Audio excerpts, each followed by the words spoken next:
Hi, my name is Francine, and this is my process of making a cross-stitch portrait of a boy named Kevin Lim. I'll explain who Kevin is and why I chose to stitch him soon, but first, a bit of background. For the past few months, I've been exploring the damsel-in-distress trope. My research started in the world of video games, where I began analyzing the trope through a feminist lens.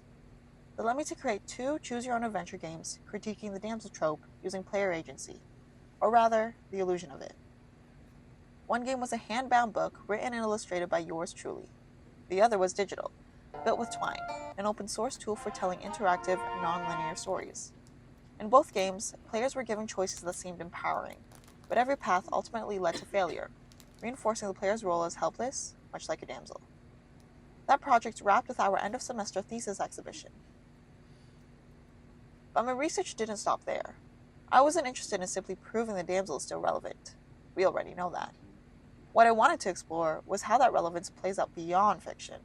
What happens when this trope leaves the fairy tale and enters the real world? What are the consequences of continuing to idealize helplessness, whiteness, and femininity as the most worthy forms of victimhood?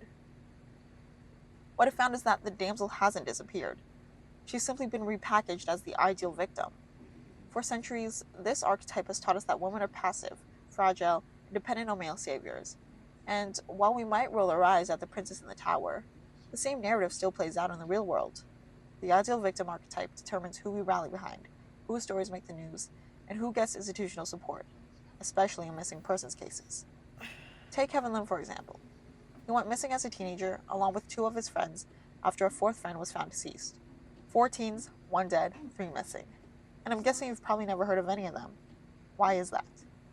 This is where the damsel, the ideal victim, comes into play.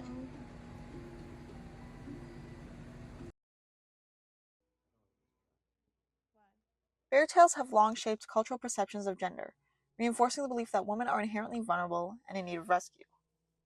The damsel in distress archetype, which appears in countless folk tales and literary works, casts women as passive figures whose primary role is to be saved by a heroic male protagonist. In classic stories like Rapunzel, Sleeping Beauty, and Snow White, the female lead's fate is determined by forces beyond her control. She's locked in a tower, cursed into slumber, or waiting for a prince's kiss. These narratives establish a lasting template for how victimhood is represented, linking idealized femininity to helplessness, purity, and silence. Anita Herbert emphasizes this passivity, noting that the damsel is weak, overpowered by a strange man, and in need of rescue. These portrayals reinforce rigid gender roles. Men are cast as protectors and decision makers, while women remain static, existing only as objects of male action. Even modern retellings that give heroines a bit of more agency tend to preserve the core structure. Danger strikes, and salvation still comes from outside themselves. This framework extends beyond fairy tales. Fatma Norden explains how legal systems have historically positioned women as needing protection, using this rationale to justify policies that restrict women's autonomy. The United States legal and legislative systems have enacted and often reinforced restrictive, gender-based laws under the guise of protecting women, from labor laws that barred women from certain industries to rulings that framed women as dependent on male authority. These so-called protections often reinforce patriarchal control. The damsel, it turns out, isn't just a literary figure. She's embedded in policy. The damsel in distress is more than trope. It's a cultural framework that has shaped how society perceives femininity, victimhood, and power. It paved the way for the modern ideal victim, someone seen as innocent, passive, and worthy of protection. This framework still governs which victims receive sympathy, resources, and attention today. Oddly enough, cross-stitching became the perfect metaphor for all this. It's delicate, quiet, and it takes forever, just like the damsel's role in a fairy tale. I wasn't actively saving Kevin through this project. I wasn't even really moving the story forward. I was just sitting in it, repeating the same motion over and over, letting time build up stitch by stitch. And that made me think. Passivity doesn't mean inactivity. It just means being stuck. And that's what this process felt like. Stuck in someone else's story, waiting for a resolution that may never come.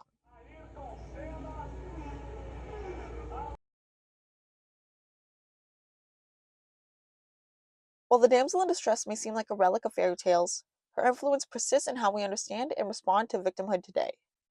The same traits that once defined the damsel, passivity, innocence, vulnerability, now shape who society deems worthy of sympathy and institutional support. This shift is captured in Nils Christie's concept of the ideal victim, a figure who most readily receives public empathy and legal recognition. But not all victims are treated equally. Public attention and resources are selectively distributed based on who best fits this narrow mold. I kept thinking about this while stitching Kevin Lim's portrait. What if he had fit the ideal victim mold? Would his face have shown up in high resolution news photos, his story etched into timelines and hashtags? But there wasn't much to go on, just a blurry image and a name. That absence wasn't just a research gap, it became part of the emotional texture of the work. I was pouring my blood, sweat, and tears. Oh my god. Okay. I thought I'd give a bit of context here. I was overwhelmed with the amount of work I had to do, so I emailed my professors my concerns. So yeah, good thing I didn't overreact. But anyways, I was putting my blood, sweat, and tears into a piece that felt like it had already been forgotten by the world. Stitching someone who the world had already forgotten felt different. It wasn't technically harder, but it was lonelier. The sounds around Kevin's story seemed to echo in the rhythm of the needle, a kind of emotional weight that pulled on every thread.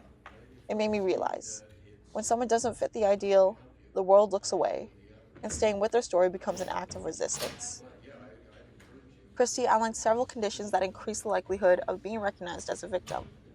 Physical weakness, such as being a woman, child, or elderly person, innocence in the events leading up to the crime, and the presence of a clearly defined offender. These attributes mirror the fairy tale damsel, morally pure, defenseless, and in need of rescue. This framework continues to shape how society reacts to violence, often prioritizing young, white, middle-class women who embody the ideal. By contrast, those who don't fit this ideal are frequently overlooked or blamed. The perception of victimhood is still governed by deep societal biases, where support is reserved for those who align with the sanitized narratives of innocence. This is especially clear in missing persons cases, where white women's disappearances dominate the headlines, while cases involving indigenous women, sex workers, and LGBTQ+ individuals go underreported or ignored. The evolution of the damsel into the ideal victim doesn't just shape stories, it shapes whose suffering gets seen and whose pain quietly disappears. The media plays a powerful role in shaping public perception of crime and victimhood, often reinforcing the ideal victim trope by disproportionately highlighting cases involving white, middle-class women. This selective visibility creates a hierarchy of victimhood. Only certain individuals receive widespread sympathy and institutional support. In The Victim, the Villain, and the Rescuer, Faulkner notes that this focus upon the ideal victim has helped to develop a simplified understanding of the three key actors involved in human trafficking. The simplification removes the activities of the state from critique and allows it to be framed as a glorious and heroic rescuer. This narrow framing distorts public understanding and drives policy responses that favor recognizable archetypes while ignoring complex realities. For example, media discourse around human trafficking often portrays women as helpless and in need of rescue, erasing their agency. Faulkner pushes back against this framing, emphasizing that women migrate for a variety of reasons, and whether that migration is illegal or illegal, they have both the capacity and right to make decisions about their own lives. However, these narratives rarely make it into mainstream coverage. Instead, stories are simplified into good versus evil, victim versus villain, obscuring the structural inequalities behind exploitation. This distorted framing carries serious policy consequences. Anti-trafficking responses tend to emphasize criminalization and restrictive border control rather than addressing systemic causes like poverty, gender inequality, or lack of access to opportunity. Faulkner critiques the dominant approach, stating that the largest group of players, or non-state actors, are clustered in and around rescue and rehabilitation of victims and are primarily concerned with prostitution. By focusing narrowly on saving women from sex work, the broader realities of trafficking and migration are overlooked. The same dynamics play out in missing person cases. While cases like Natalie Holloway or Gabby Petito dominate headlines, the disappearances of Indigenous women, Black women, and others outside the ideal victim mold often go unreported. This pattern reinforces long-standing racial and gender biases in whose stories are told and whose are silenced. The real-world consequences of these narratives are significant. They influence law enforcement priorities, public empathy, and the allocation of resources. As long as media representation continues to privilege the ideal victim, Policy and public concern will reflect a narrow, exclusionary framework. Faulkner calls for a shift, stating that, to afford greater protections to women, it is essential that the international community recognizes the agency of women and provides a way for those women to have a voice. This transformation is crucial for dismantling the outdated damsel in distress model and creating more just and inclusive responses to victimization. Working on Kevin Lim's portrait, I couldn't help but feel the weight of that exclusion. Unlike the high profile cases that flood the news with crisp photos and detailed narratives, Kevin's case was quiet, sparse. I had to sit with that silence. My stitching became a small act of resistance, trying to make something visible where the media hadn't. And that wasn't just frustrating, it was revealing. Some people are already forgotten before the search even begins. My cross stitch wasn't just a portrait, it was a refusal to let that forgetting go unnoticed. One slow, deliberate stitch at a time.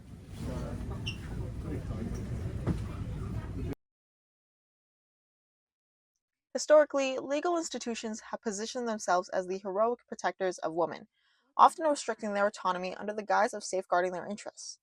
This legal paternalism echoes the damsel in distress trope, where the state assumes the role of the rescuer, reinforcing the notion that women must be shielded rather than empowered.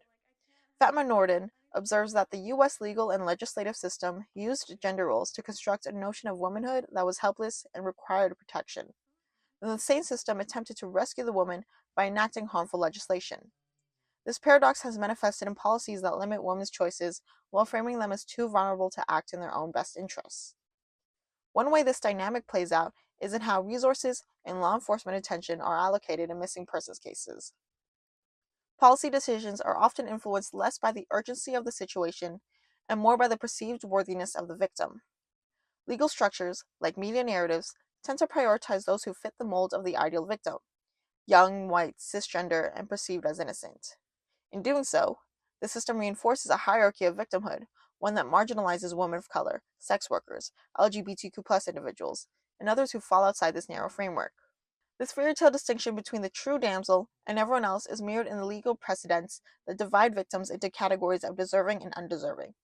Just as classic stories depict the damsel as virtuous and passive, the law often reserves protection for women who conform to a socially acceptable image.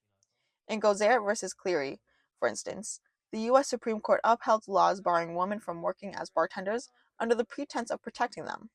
These laws weren't about safety, they were about control. By keeping women out of certain spaces, the legal system maintained economic dependency and gender divisions that continue to echo in today's policies on workplace protections, reproductive rights, and criminal justice. Ultimately, the legal system continues to function as a modern day rescuer, but one whose help comes with conditions. Its interventions often reinforce the very inequalities they claim to address. By reframing women as perpetual victims in need of saving, the law strips them of agency and reinforces outdated gender norms. If justice is truly the goal, then legal systems must abandon their paternalistic framework and begin to recognize all people as agents of their own lives, regardless of whether they fit the ideal victim mold. As I stitched Kevin Lim's portrait, I often asked myself what this act was really accomplishing. On the surface, it looks like care, gentle, patient, even meditative. But Kevin was still missing. My stitching wasn't bringing him back. It wasn't increasing media attention. It wasn't changing policy. And yet, the reflection felt familiar, like the way systems perform care through symbolic gestures while leaving the root issues untouched. My project wasn't a rescue mission. It was a form of quiet witnessing. It offered no solution, just like legal protections often don't empower. They simply offer the illusion that something meaningful is being done, while the deeper problems remain intact.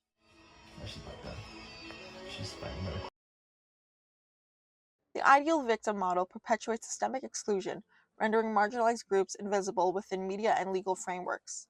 The prevailing image of the victim as white, innocent, and middle class continues to shape public empathy and institutional response, leaving those who don't fit that mold without the same level of attention or support. This narrow definition of victimhood has real-world consequences. Cases involving missing women from marginalized communities often receive significantly less media coverage and a slower, less urgent response from law enforcement. A striking example is the ongoing crisis of missing and murdered Indigenous women, whose disappearances and deaths frequently go unreported by mainstream media.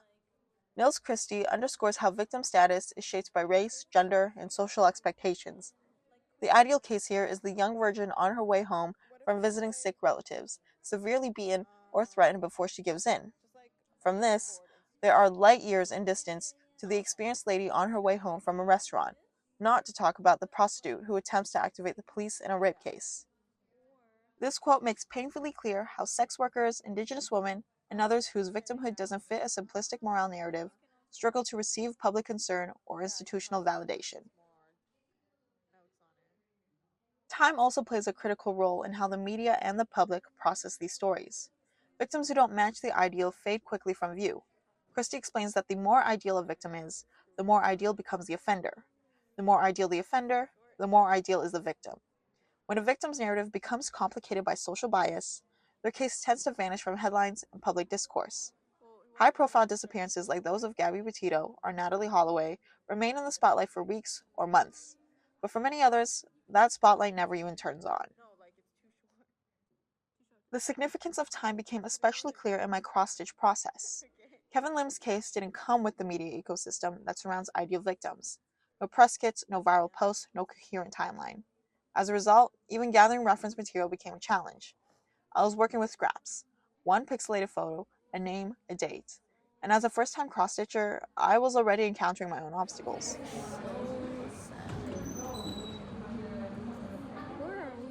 Every missing detail in Kevin's story slowed me down even more, not because I lacked motivation, but because the system had already failed to preserve his memory. Stitching became detective work, a search for clarity in a sea of erasure. And I realized that the same structural biases that obscure victims in media also obscure them in memory. The less someone fits the ideal, the harder they are to find, even in thread. The consequences of this paradigm go far beyond news coverage. They influence law enforcement priorities, public empathy, and the allocation of resources. As Christie warns, a condition, number 6, for being an ideal victim is thus that you are powerful enough to make your case known and successfully claim the status of an ideal victim. This highlights the systemic barriers that prevent marginalized communities from receiving the same justice. Until these biases are confronted head-on, they will continue to shape who is remembered and who is left behind. Addressing these disparities requires a complete rethinking of how we define victimhood and a collective effort to ensure equal visibility, care, and advocacy for all. It's crazy. There's one detail I haven't mentioned yet. In my cross-stitch, one stitch equals one day Kevin Lim has been missing. Kevin disappeared in August 2006. That's over 6,800 days. And by the time I finish stitching those 6,800 marks, his portrait still won't be complete. This project remains ongoing until Kevin is found. To quote the email I wrote to my professors, this project is really putting into perspective how long this person has gone missing for. And it has. It also forced me to confront my own privilege. I could take breaks. I could get frustrated and laugh about how dramatic I was being. I could tell the story from a place of distance. Kevin's family doesn't get that luxury. While this project served as a gesture of remembrance for Kevin, for his friends, and for other victims, I still got to go about my day. He didn't. With that said, the damsel in distress has not disappeared. She's simply been repackaged as the ideal victim, shaping who receives sympathy, who garners headlines, and who gets institutional support. What was once a fairy tale archetype now lives on in our laws, our media, and our collective ideas about who is worth saving. As this video has shown, the ideal victim framework continues to privilege white middle-class women while rendering marginalized communities, women of color, indigenous women, LGBTQ+ individuals, and sex workers, invisible. Challenging that framework isn't just about media representation. It's about justice. When we selectively decide whose stories are heard, we also decide whose lives are valued. Dismantling the ideal victim mold is essential if we want a world where every missing person matters. Equal visibility, equal empathy, equal action. That's what we should be stitching together.